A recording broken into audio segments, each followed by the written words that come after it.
Hello everyone, welcome back to my channel motion pro physiotherapy. आज ये video मैं लेके आई हूँ टंग कैंसर के ऊपर। और टंग कैंसर के ऊपर मेरा वीडियो बनाने का ये मकसद है कि आप सभी को जागरूकता रहे कि टंग कैंसर कैसे फैलता है, इसके शुरुआती लक्षण क्या होते हैं, शुरुआत में आपको इसके क्या लक्षण दिखाई देंगे। और इस वीडियो को बनाने के पीछे मेरा ये मकसद है कि हमने अपनी हाल ही में अपनी एक बहन को खोया है, एक सिस्टर को खोया है, और उनको टंग कैंसर था और वो हमारे साथ ही रहे। मतलब शुरुआत में कि हमें कैसे पता ही नहीं चला कि वो कैंसर था, क्योंकि उसके लक्षण बहुत मामूली थे। तो ये वीडियो में मैं जितनी भी डिटेल्स में आपको बताने जा रही हूँ वो सब कंडीशंस मैंने अपनी सिस्टर में देखी जिनको टंग कैंसर था। और ये वीडियो बनाने के पीछे मेरा एक और यह मकसद है कि आजकल टंग कैंसर बहुत कॉमन होता जा रहा है और टंग कैंसर एक सबसे ज़्यादा पेनफुल कैंसर्स में से एक है। और प्लीज़ इस वीडियो को लास्ट तक ज़रूर देखिएगा क्योंकि आप सभी के लिए जानकारी लेना बहुत ज़रूरी। तो सबसे पहला सवाल, टंग कैंसर क्या है? आपकी जीभ में जो सेल्स है, अगर उनमें ख़राब सेल्स बनने शुरू हो जाए तो वो टंग कैंसर का रूप ले लेती है। और टंग कैंसर जो है, जीभ का कैंसर जो है, वो दो भाग में डिवाइड होता है। मतलब कि हमारे जीभ के दो भाग होते हैं। ये है पहला भाग जो हमें दिखाई देता है, और दो तिहाई भाग जो है वो अंदर होता है। जीभ थोड़ा डीप होती है हमारी नेक के, तो जो दिखने वाला पोर्शन है, अगर उसमें कैंसर है तो वो पहला पार्ट है। जो दिखने वाला पोर्शन नहीं है, जो हमारे गले की पीछे की तरफ है, वो दूसरा पार्ट है। तो जो टंग कैंसर है वो या तो आपके जीभ के आगे, मतलब एक तिहाई पार्ट में होता है, या आपकी जीभ के साइड में होता है। और जो दूसरा टंग कैंसर है वो जो डीप है आपकी जीभ, आपके मुंह के अंदर, उसमें होता है। तो जो टंग कैंसर है वो इस तरह से दो पार्ट में डिवाइड होता है। जो मेरी सिस्टर थी उनको कैंसर था जीभ के साइड के पोर्शन में, इस तरफ के पोर्शन में उनको कैंसर था।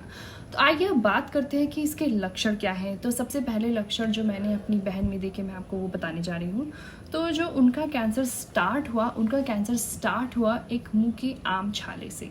तो उनके मुंह में ज़्यादातर छाले रहते थे, जीभ के साइड में, गालों के थोड़े बहुत अंदर।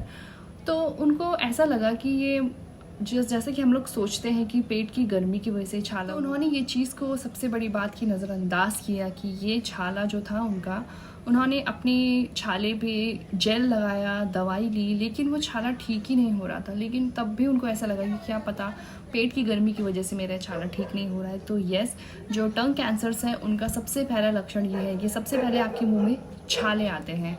अब सवाल ये है कि हर छाला क्या टंग कैंसर होता है? जी नहीं। अगर आपके छालों में आपने दवाई अच्छे से लगाई है, आपने मल्टीविटामिन अच्छे से खाए हैं, आपने क्रीम अच्छे से लगाई है, लेकिन तब भी अगर वो छाला 3 हफ्ते से ज़्यादा ठीक नहीं हो रहा है, तो आपको सबसे पहले डॉक्टर के पास जाके उस छाले की जांच करानी है। क्योंकि टंग कैंसर्स में जो हमारे घाव होते हैं वो जल्दी से ठीक नहीं होते। मतलब कैंसर वाला घाव, जो भी घाव होता है, आप उसमें कितनी भी दवाई लगाएं वो ठीक नहीं होता है। तो अगर आपके मुंह में छाले जैसे कुछ 3 हफ्ते से ज़्यादा ठीक नहीं हो रहे, तो सबसे पहले इसका पहला लक्षण था छाला, यानी कि सोर्स। अब दूसरा लक्षण जो है टंग कैंसर का, वो मेरी सिस्टर में ये था कि जिस तरफ की जीभ में उनका छाला था, उसी तरफ के कान में उनको ज़्यादातर दर्द रहता था। तो यस, जो टंग कैंसर का सेकंड सिम्टम है वो है पेन। मुंह की तरफ तो आपको पेन रहता ही है, लेकिन जो टंग कैंसर वाला पार्ट है जीभ का, उस तरफ के कान के हिस्से में पेशेंट को दर्द महसूस होता है। तो मेरी सिस्टर को भी ऐसे होता था, उनको भी जिस तरफ की जीभ में उनको छाला था, उस तरफ के कान में उनको बहुत ज़्यादा दर्द रहता था। वो बहुत ज़्यादा पेन किलर्स लेने लग गए थे उस दर्द से बचने के लिए। तो ये दूसरा लक्षण है टंग कैंसर का। तो अब आइए बात करते हैं इसके तीसरे लक्षण की। तो तीसरा लक्षण उनमें ये था कि अब छालों की वजह से उनका ज़्यादातर जीभ उनकी रेड रहती थी और वो गर्म खाना नहीं खा पाते थे। मतलब खाना, कोई भी स्पाइसी फूड नहीं खा पाते थे, मुंह में बहुत ज़्यादा पेन रहता था, तो गर्म खाना खाने में भी दिक्कत। अब चौथा लक्षण उनमें ये दिखाई दिया था कि उनकी ये जो इनका गम्स है, यहाँ पे सफ़ेद रंग के वाइट पैचेस हो रहे थे।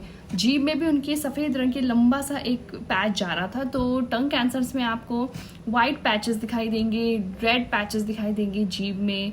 और जो वाइट पैचेस होते हैं उनको ल्यूकोप्लेकिया बोलते हैं। तो ये जो ल्यूकोप्लेकिया है, अगर शुरुआत में किसी ने इसको पहचान लिया और शुरुआत में अगर आप इसको दिखाने डॉक्टर के पास गए, तो डॉक्टर्स इनको लेजर्स के थ्रू निकाल देते हैं। तो ल्यूकोप्लेकिया अगर किसी को स्टार्ट हो रहा है तो उसको सबसे पहले जांच करवाइएगा, क्योंकि 95% चांसेस ये होते हैं कि ल्यूकोप्लेकिया अगर आपने उसको निकाल दिया तो वो बाद में टंग कैंसर या कोई भी मुंह के कैंसर का रूप नहीं लेती है। लेकिन अगर आपने ल्यूकोप्लेकिया को नज़रअंदाज किया और उसको बाद तक अगर आपने बिना ट्रीटमेंट के ऐसे छोड़ दिया तो पॉसिबल चांसेस ये है कि ये टंग कैंसर का ही रूप लेता है। तो उनमें ल्यूकोप्लेकिया के सिम्टम्स भी प्रेजेंट थे। और जो मेरे सिस्टर में दूसरा लक्षण टंग कैंसर का प्रेजेंट था वो ये था कि जब भी वो खाने को निगलते थे तो उनको पेन रहता था, उनको खाना निगलने में गले में ज़्यादातर पेन रहता था। और बाद में, शुरुआत में नहीं, बाद में जैसे जैसे उनका कैंसर एडवांस हुआ वैसे वैसे उनके गर्दन की साइड में एक छोटी सी गांठ भी डेवलप हो गई थी, जो कि धीरे धीरे बड़ी होती रही और बड़ी होती रही। तो टंग कैंसर में आपको बाद के स्टेजेस में गांठ भी फील होती है और वो गांठ समय के साथ साथ बढ़ती रहती है। उनको जीभ में सुनपन रहता था, उनके जीभ में झंझनाहट से फील होती थी, मतलब हेडेक उनको 24 घंटे रहता था, सिर दर्द, कान का दर्द तो हमेशा रहता ही रहता था। और बाद में जब डायग्नोस हुआ कि ये कैंसर है तो उसके बाद उनकी कीमो स्टार्ट हुई, उनकी रेडिएशन स्टार्ट हुई, जिससे कि वो और भी ज़्यादा वीक हो गए थे। तो ये कुछ लक्षण थे मेरी सिस्टर में जो कि टंग कैंसर के लक्षण थे और यही लक्षण टंग कैंसर में प्रेजेंट होते हैं। और जो बाकी लक्षण है टंग कैंसर के वो ये हैं कि जीभ या छालों में से खून निकलना, दांतों की तरफ दर्द रहना, दांतों में अगर ब्रेसेस कोई पहनता है तो ब्रेसेस पहनने में उनको बहुत ज़्यादा प्रॉब्लम आती है, खाना खाते समय गले में दर्द होना, खाना निकलते हुए दर्द होना। तो ये सब लक्षण हैं टंग कैंसर के। अगर आपको भी ऐसे कोई लक्षण महसूस हो रहे हैं तो सबसे पहले आप डॉक्टर के पास जाइए और उस चीज़ की जांच कराइए, क्योंकि टंग कैंसर जो है वो बहुत जल्दी फैलता है। मेरी सिस्टर को टंग कैंसर जो डायग्नोस हुआ था, उनको सितंबर में डायग्नोस हुआ था और सितंबर के बाद फरवरी में उनकी डेथ हो गई थी। तो ये सब हुआ कुछ तो लापरवाही के कारण हुआ। शुरू में जो छाले ठीक नहीं हो रहे थे उसको डॉक्टर के पास जाके जांच नहीं करवाया सबसे पहले तो, और फिर जब जांच करवाया तो बहुत ज़्यादा टाइम बीत चुका था, तब तक कैंसर पूरे गले में फैल चुका था उनके। तो टंग कैंसर जो है वो काफ़ी जल्दी फैलता है, तो अगर आप इसका जल्द से जल्द जांच कराएंगे तो 99% चांसेस है कि शुरू में ही ठीक हो जाता है। तो अब आइए बात करते हैं कि टंग कैंसर होने का मुख्य कारण क्या है, क्यों टंग कैंसर आजकल बहुत ज़्यादा आम हो रहा है। तो सबसे पहला जो कारण है टंग कैंसर होने का वो ये है ह्यूमन पैपिलोमा वायरस। ये एक वायरस है जो कि बहुत ही खतरनाक है और ज़्यादातर कैंसर्स के पीछे HPV का ही हाथ होता है। तो सबसे पहला कारण है टंग कैंसर का HPV। और मैं आपको ये बता दूं कि HPV के भी आजकल वैक्सीन्स आ रहे हैं। पहले तो फीमेल्स को ही लगाने के लिए बोलते थे HPV वैक्सीन्स को, लेकिन अब मेल्स के लिए भी लागू कर दिया है। तो अगर किसी की उम्र 9 से 27 साल के बीच में है तो सबसे पहले HPV का आप वैक्सीन लगवाइए। HPV के वैक्सीन से 98% चांसेस कम हो जाते हैं कोई भी शरीर में कैंसर होने के। तो सबसे पहला कारण है HPV।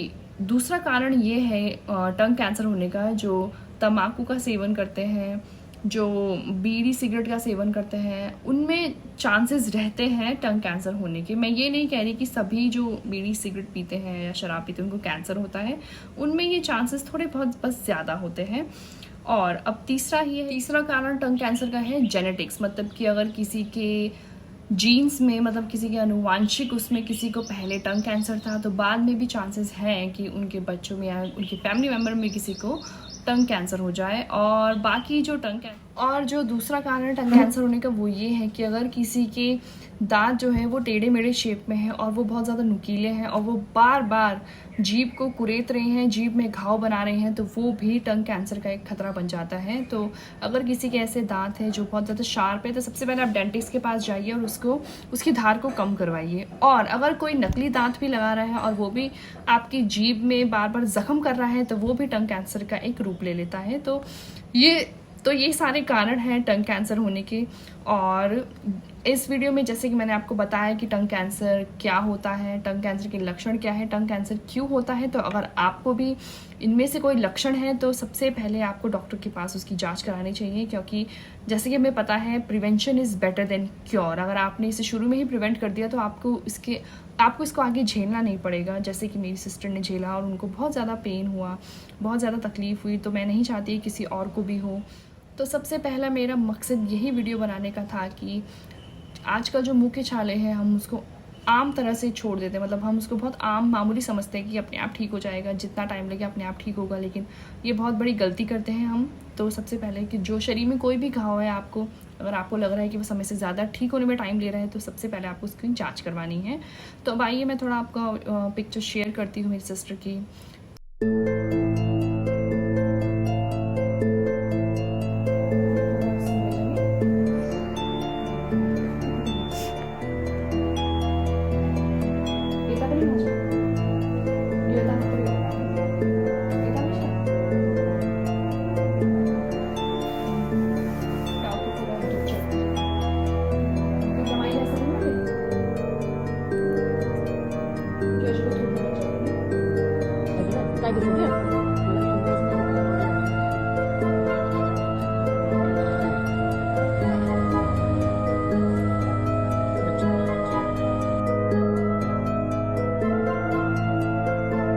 तो पहले वो कुछ ऐसी थी, फिर बीच में ऐसी हो गई और बाद में ऐसी हो गई। तो विद इन 5 मंथ्स में ही वो एक्सपायर हो गई थी। तो टंग कैंसर उनका इतना ज़्यादा फैल चुका था।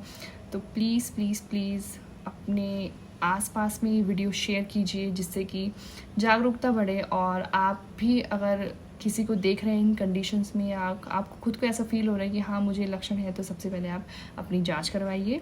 और इसका क्योर है अगर आप इसको शुरुआत में ही ट्रीट करते हैं तो आज के लिए इतना ही। आई होप मेरा वीडियो आपको पसंद आएगा। एंड अगर आपको मेरा वीडियो पसंद आया तो please like, subscribe and share my channel and don't forget to press the bell icon. और कोई भी अगर आपके दिमाग में कोई टॉपिक है जो आपको चाहिए कि मैं आपको एक्सप्लेन करूँ, या कोई भी कंडीशन है, तो आप बेझिझक मुझे कमेंट बॉक्स में कमेंट कीजिए। मैं आपके लिए वो वीडियो लेके आऊँगी। आपकी कोई भी क्वेरीज है, आपके कोई भी क्वेश्चंस हैं, तो प्लीज़ कमेंट बॉक्स में ज़रूर कमेंट कीजिए। मैं उन सभी का आंसर करती हूँ। एंड मिलते हैं नेक्स्ट वीडियो में। तब तक के लिए goodbye and have a great day ahead.